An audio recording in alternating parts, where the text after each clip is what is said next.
Anggota DPRD DKI Jakarta dari fraksi PAN, Sri Mulyati alias Baby Z jadi sorotan netizen. Gimana enggak, pas publik lagi heboh soal DPR, dia malah pamer liburan mewah ke Amsterdam, Belanda, dan Milan, Italia di media sosial. Liburan mewah itu terlihat di postingan akun Instagramnya pada 24 Agustus lalu. Baby Z upload foto-foto dan story liburannya. Terlihat banget vibes liburan yang mewah dan fancy. Netizen langsung rame-rame ngehujat, apalagi postingannya itu muncul pas agenda DPRD DKI lagi super padat. Kebanyakan komennya bilang postingan Baby Z itu nggak nunjukin sikap sebagai wakil rakyat yang harusnya deket sama rakyat. Komentar pedas pun berseliweran. Enak ya jadi pejabat sekarang tinggal peras rakyat keliling dunia, komen seorang netizen. Mending jadi influencer aja nggak sih bu, komen yang lain. Siapa sih yang milih dia, gue tanya, komen lainnya. Ramai dikritik, Baby Z klarifikasi lewat Instagram Story pada 26 Agustus lalu. Katanya kepergiannya ke Eropa bukan sekedar liburan, tapi sekalian nganterin anak perempuannya kuliah di Amsterdam. Dia juga ngegas bilang semua biaya ke Eropa pakai duit pribadi, bukan duit negara. Saya sekolahin anak dan berangkat semua pakai uang pribadi saya yang sudah saya siapkan dari lama. Bahkan sebelum jadi dewan, saya nggak pernah pakai fasilitas negara, boleh dicek, katanya. Tapi Baby Z tetap aktif update feed dan story liburannya.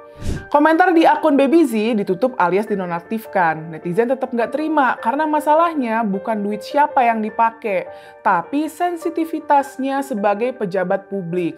Publik lalu bandingin sikap Baby Z sama arahan ketumpan Zulkifli Hasan yang berkali-kali wanti-wanti kadernya buat hidup sederhana.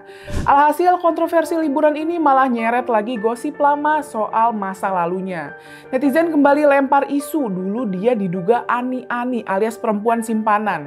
Hah? Ani-ani jadi anggota DPRD, komen seorang netizen. Aura ani-aninya kuat banget ya, komen yang lain. Sebelum terjun ke politik, Baby Z udah dikenal sebagai penyanyi dangdut dan pop Melayu era 2000-an. Selain nyanyi, infonya dia juga punya bisnis restoran, logistik, bahkan usaha di perkebunan sawit. Karirnya makin naik setelah gabung PAN dan akhirnya kepilih jadi anggota DPRD DKI. Baby Z beberapa kali digosipkan karena gaya hidup glamornya. Sering pamer barang branded, mobil mewah, sampai liburan ke luar negeri. Publik pun berspekulasi gaya hidupnya diduga dibiayai pejabat.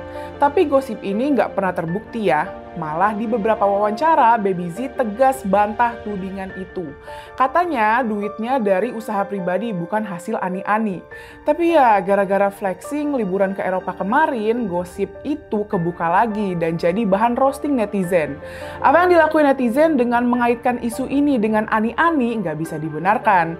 Tapi apa yang dilakuin Baby Z dengan memamerkan liburan mewah ke Eropa jelas terasa nggak sensitif. Di tengah situasi ekonomi yang terasa berat, mulai dari harga bahan sembako yang naik, biaya hidup makin tinggi, dan lainnya, gaya hidup glamor pejabat akan mudah memancing kemarahan rakyat. Apalagi DPR dan DPRD sudah lama disorot karena dianggap boros, sering absen rapat, atau nggak berpihak pada rakyat. Aksi flexing Baby Z itu nambah stereotip negatif dan memperkuat stigma bahwa wakil rakyat lebih sibuk urusan pribadi daripada aspirasi publik. Yang dipermasalahkan bukan sekedar legalitas cutinya dan dari mana uang biaya liburannya, tapi rasa empati dan sikap etisnya sebagai wakil rakyat.